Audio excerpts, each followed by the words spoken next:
guess I started art when I was about 13 in middle school. My computer art studio teacher said something like, "You're pretty good at this. You could go somewhere in it." So from that point on, I kind of got hooked and kind of started to follow it. Really never thinking it would take me anywhere. All through middle school and high school, I worked at my dad's restaurant. It was a kind of a home-style cafeteria,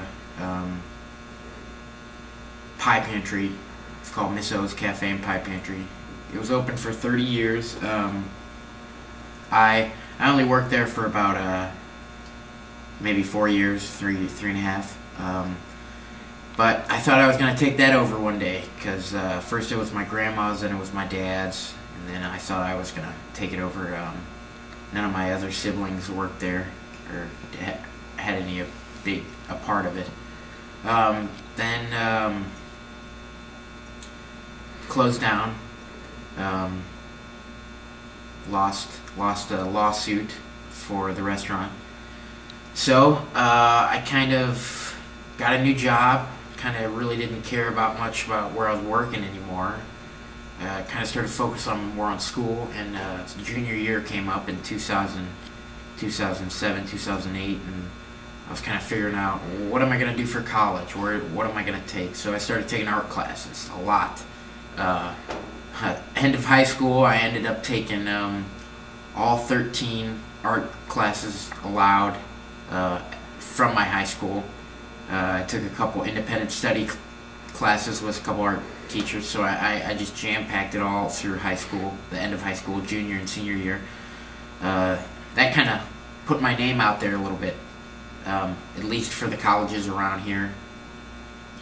I went to Kansas City my junior year of high school, and Kansas City Art Institute, took a sculpture class, figure drawing class, and an art theory class. That was cool. Then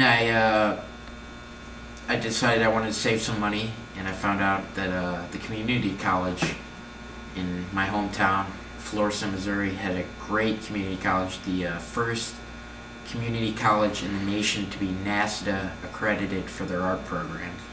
So that was promising, and I had this A+ program where it's two free years of community college free, or 6 semesters, so 2 years, 2 summers.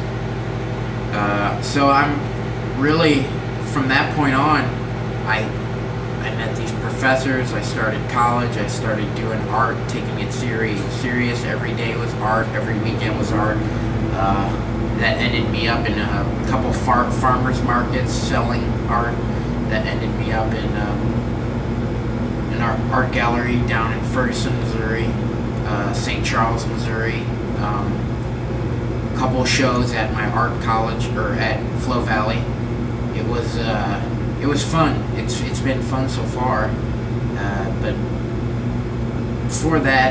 for all of that, when I was little, my grandma really strived and pushed me to kind of try something different. She was an artist. She's kind of a free spirit, kind of a hippie.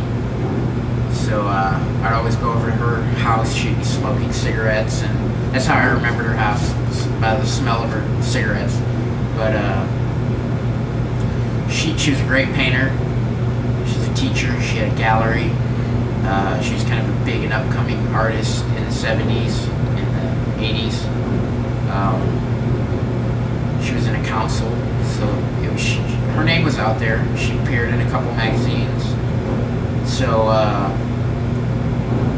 when I was little, she was always pushing me for craft and coloring and painting, and always had an activity different, ready to go. And I'd watch her paint, she'd have people pay her to paint these magnificent large paintings of a landscape or something, or a portrait. But yeah, that's where it started. It was my grandma. Then kind of through high school, the beginning of high school, thinking about it. Then my graphics teacher in 7th grade. So I think education and schooling right now has pushed me to do art, and a little bit of help from my grandma. But I had to decide, what am I going to do for college? What am I good at? What do I love? Let's do art. That's what I'm good at. That's what I'm happy with. That's what makes me happy. It's the only thing I can think of myself doing. I used to be a restaurant owner. Used to be thinking to myself, I'm gonna own my dad's restaurant. Be around that my whole life, but it's kind of completely changed, and for the better so far.